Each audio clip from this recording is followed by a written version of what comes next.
We dismiss history at our peril. Liberty Nation Radio with Mark Angelides. Gag orders abound for the former president as Jack Smith asked for President Donald Trump to be silenced on certain issues. Now, what are those issues? Is this affecting Donald Trump's First Amendment rights and his rights as a defendant or his rights as a presidential candidate? To try and figure these out, we're joined by Liberty Nation's legal affairs editor, host of the excellent Uprising podcast, and general man about town, Mr. Scott DeCosenza, Esquire. Thanks for joining us, Scott. It's always a pleasure, Mark.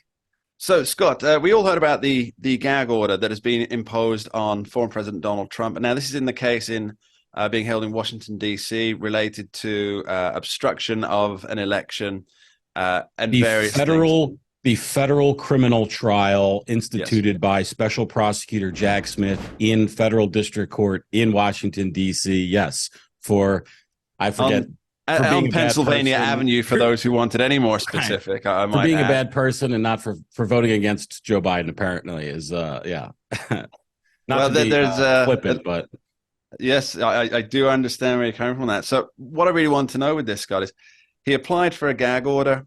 Jack Smith applied for a gag order with the judge.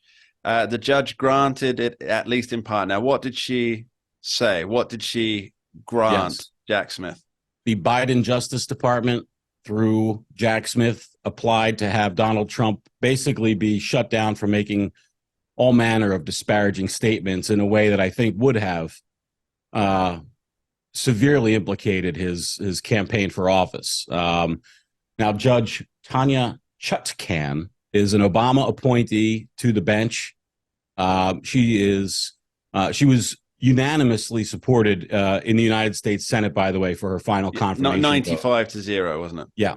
So, not exactly a contentious nominee, but in any case, she is an Obama appointee, and one would assume, based on prior rulings, quite left politically. I just say that as background. But what she has said in her ruling, Mark, is that Donald Trump is not above or below the law, and that, like any criminal defendant, he's not allowed to make certain statements. And she references a number of precedents in this area that, there is a tension between the First Amendment right and the restriction on what you can say going into trial, so that you don't sort of poison the well. And so she has tried with her ruling. And I think if you want my read on it, it does seem crafted not by the most nefarious never Trumper, but instead of federal judges taking her role seriously.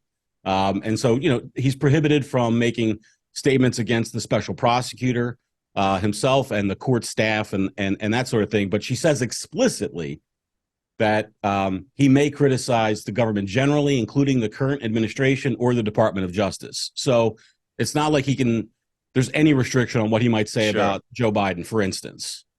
Okay, now, I think in most cases, a lot of people would consider that fair. Maybe not fair, because, there's a very strong First Amendment issue. Let's just full stop. I want you to put a pin in your question when I say we have to always remember, and I do like to always point it out, that the decision to prosecute is a political decision.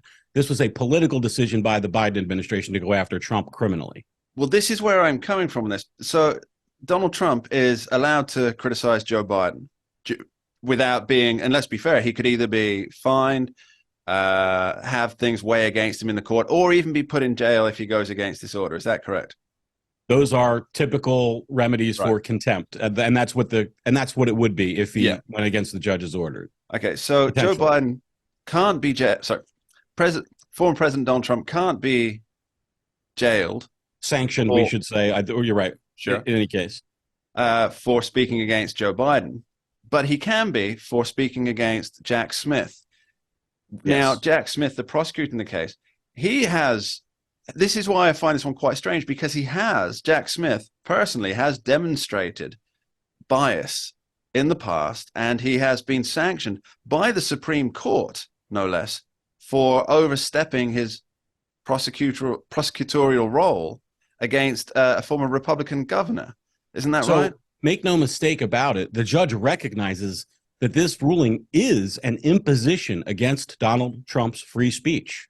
It absolutely is. And she recognizes it as such. And also, under our current precedent, it's permitted to restrict a defendant's free speech rights when those free speech rights implicate the integrity of the process, the prosecutor, court staff, etc.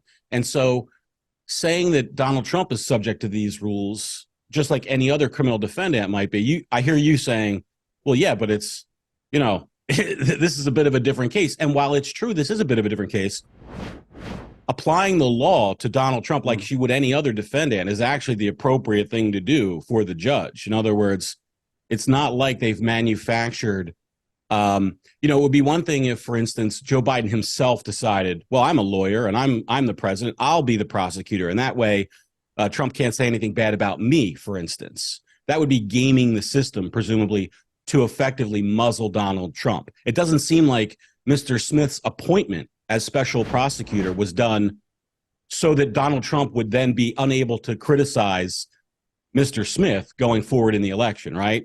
It's just a natural outgrowth of him being the prosecutor.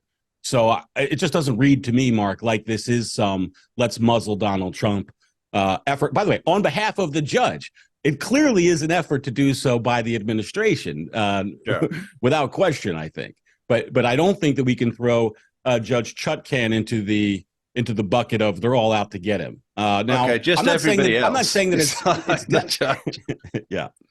Okay, so will Donald Trump try and appeal this particular gag order? Because it is a First Amendment issue, and the judge, as you say, rightly points out that there's a balance to be made there. And if there's a balance to be made, that also means, by its very nature, that there's an argument to be made. So will Donald Trump challenge this?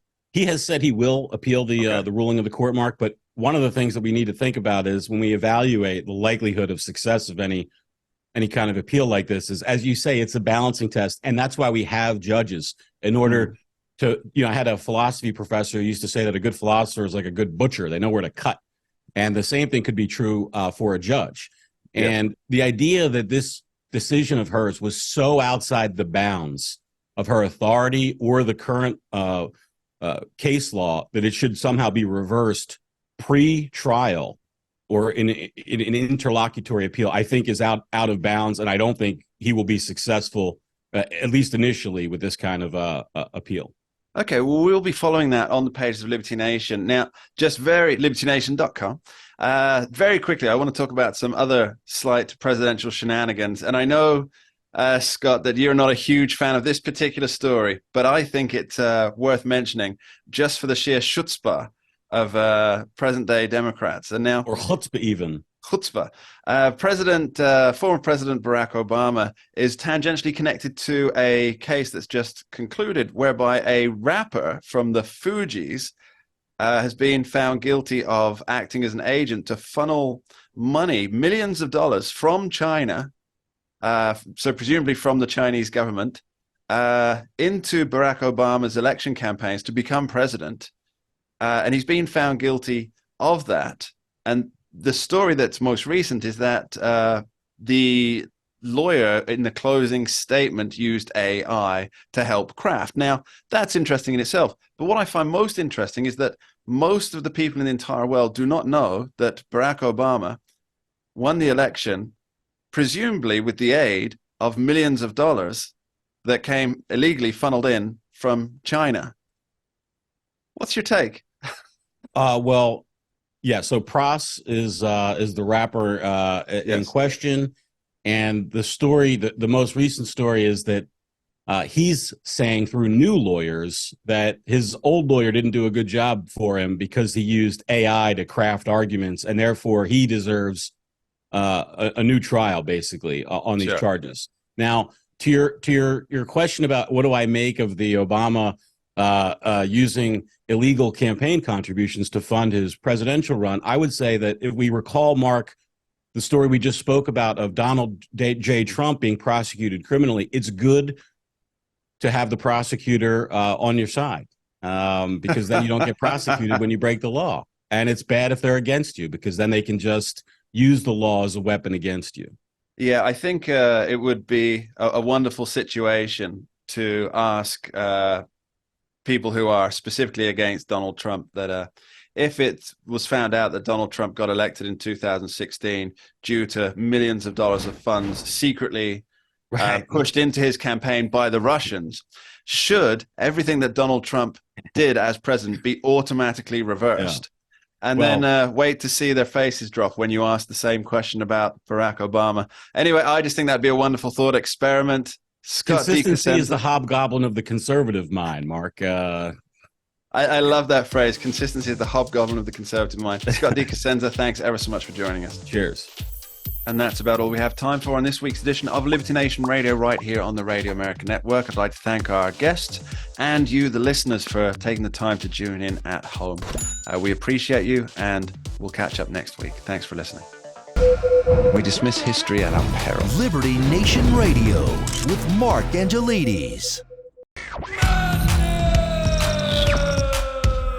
Don't get caught up in the media madness. Join our movement for free thinking and free speech at libertynation.com. Publishing news and analysis 24/7 with original articles by our team of authors who tell it like it is. Join us each week for online TV shows, The Uprising Podcast, and Liberty Nation Radio. We believe in free thinking and free speech.